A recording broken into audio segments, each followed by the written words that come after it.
NABC north আমেরিকার প্রবাসী বাঙালিদের কাছে ১২ মাসে ১৪তম পার্বণ।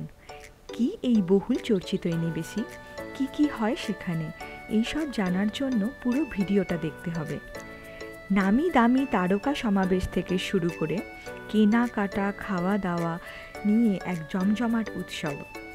বেশ কয়েক দশক ধরে প্রায় প্রতি বছরই এনএবিসি নর্থ আমেরিকার কোনো না কোনো বড় শহরে আয়োজন করা হয়ে থাকে। এই বছর ৩০ বছর পর আবার শিকাগো শহরে আয়োজন করা হয়েছিল। সম্বার্গের রেনেসা হোটেলের ৪টি অডিটোরিয়াম জুড়ে ৫ দিন ধরে চলছিল কার্যক্রম। প্রথম দিন ছিল মিট অ্যান্ড গ্রিট, মানে বাংলার সমস্ত তারকারা স্টেজে এসে নিজেদের ইন্ট্রোডিউস করার সঙ্গে সঙ্গে এনএবিসি নিয়ে তাদের নানান পুরনো অভিজ্ঞতা শেয়ার করা, তারপর এনএবিসির মেম্বারদের সঙ্গে কথা বলা, ছবি তোলা ইত্যাদি ইত্যাদি। কি বলবো, শুভ সন্ধ্যা সবাইকে। বঙ্গ সম্মেলনের সঙ্গে এনএবিসির সঙ্গে আমার যোগাযোগটা বেশ অনেক বছরের।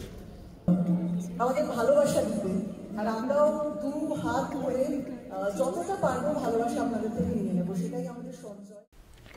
মিট অ্যান্ড গ্রিটের পর ছিল খাওয়া দাওয়ার বন্দোবস্ত।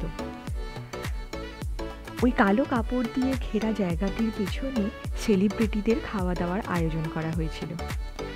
এবারে এনএবিসির খাওয়া দাওয়ার দায়িত্বভার নিয়েছিল কলকাতার নামকরা রেস্টুরেন্ট 6 বালিগঞ্জ প্লেস। কাজেই বলার অপেক্ষা রাখে না যে ৫ দিন ধরে প্রায় ১০,০০০ মাইল দূরে বসেও এরকম সুস্বাদু অথেন্টিক কলকাতার খাবার পেলে আর কি চাই। এবার আসি এনএবিসির মেন অ্যাট্রাকশানে। ফার্স্ট দিন মেন অ্যাট্রাকশান ছিল শঙ্কর এহসান লয়ের কনসার্ট। এই ভিডিওটা যাতে অযথা বড় না হয়ে যায়, তাই কনসার্টের ভিডিওগুলো আমি এখানে আর দিলাম না। 4K-তে শ্যুট করা কনসার্টের ভিডিওর লিঙ্ক আমি ডেসক্রিপশন বক্সে দিয়ে দিচ্ছি, আপনারা চাইলে দেখে নিতে পারেন। এরপর ছিল মিডনাইট রাগা, এক অপূর্ব ক্লাসিক্যাল ইনস্ট্রুমেন্টাল মিউজিক্যাল শো টাইমিংয়ের কনফ্লিক্টের জন্য সবকটা প্রোগ্রাম দেখে ওটা সম্ভব হয়নি। পরের দিন ছিল বাংলার বেশ নামকরা কয়েকজন তারকাদের একটা গ্রুপ পারফরমেন্স। একই দিনে অন্য একটি অডিটোরিয়ামে চলছিল কৌশিক সেন এবং তার পরিবার দ্বারা পরিচালিত এবং অভিনীত হ্যামলেট নাটকের রিহার্সাল। পরের দিনের মেন অ্যাট্রাকশন ছিল সোমলতার মন মাতানো কনসার্ট, যার 4K ভিডিও লিঙ্ক আমি ডেসক্রিপশন বক্সে দিয়ে দিয়েছি।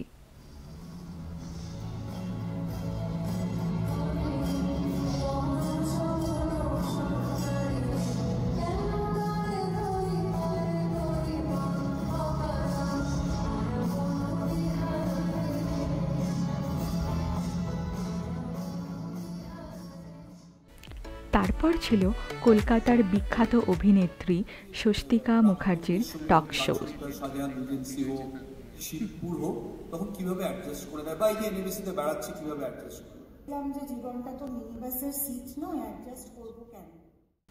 তারপর ছিল এক অসম্ভব সুন্দর রোমহর্ষক group dance performance choreographed by Tanushree Shankar.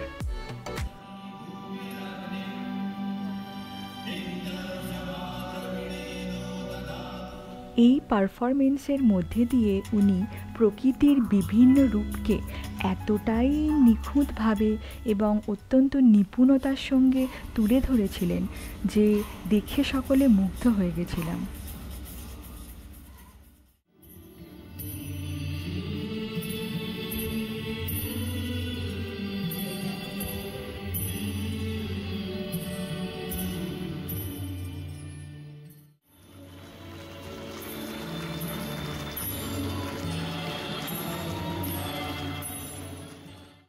এটা ছিল পরের কনসার্ট দেখার লাইন।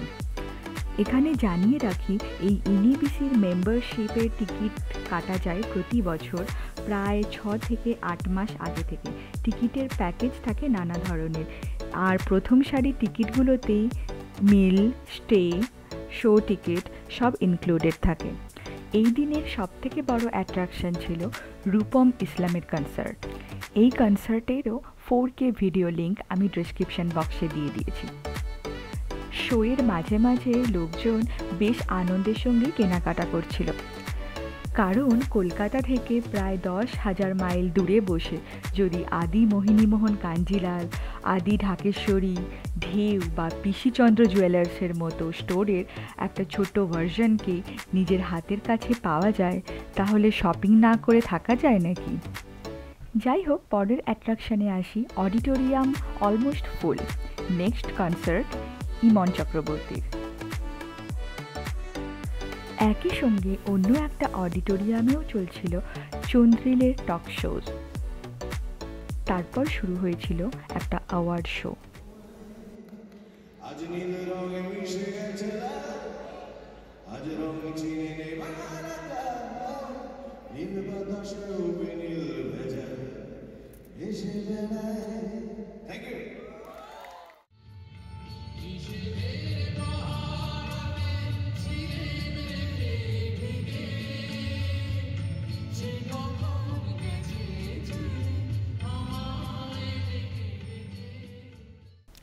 অবশেষে আমরা এসে পৌঁছেছি এনএবিসির লাস্ট দিনের একদম লাস্ট শোতে। আর এই অডিটোরিয়ামের এত দর্শক সকলে অপেক্ষারত দি মোস্ট অ্যাওয়েটেড শোয়ের জন্য, শ্রেয়া ঘোষালের কনসার্ট। ফার্স্ট হাফে কলকাতার অন্যতম সিঙ্গার কিঞ্জলের সঙ্গে যুগলবন্দিতে এবং কনসার্টের সেকেন্ড হাফে শ্রেয়া ঘোষাল নিজের সোলো পারফরমেন্স দিয়ে সকল দর্শকের মন জয় করে নিয়েছিলেন। ভিভিআইপি পাস থাকার কারণে একদম ফ্রন্ট রোতে বসে শ্রেয়া ঘোষালের এই ম্যাজিক্যাল পারফরমেন্সের সাক্ষী থাকতে পেরে নিজেকে খুব ধন্য মনে হচ্ছিল। এই কনসার্টেরও 4K ভিডিও লিঙ্ক আমি ডেসক্রিপশন বক্সে দিয়ে দিয়েছি, আপনারা চাইলে দেখে নিতে পারেন। আজকের ভিডিও এই পর্যন্তই। ভিডিওটা কেমন লাগলো অবশ্যই জানাবেন কমেন্ট বক্সে, আর ভালো লাগলে আপনাদের বন্ধুদের সঙ্গেও শেয়ার করবেন। আমি পুষ্পিতা, দেখা হচ্ছে পরের ভিডিওতে। ভালো থাকবেন, সঙ্গে থাকবেন।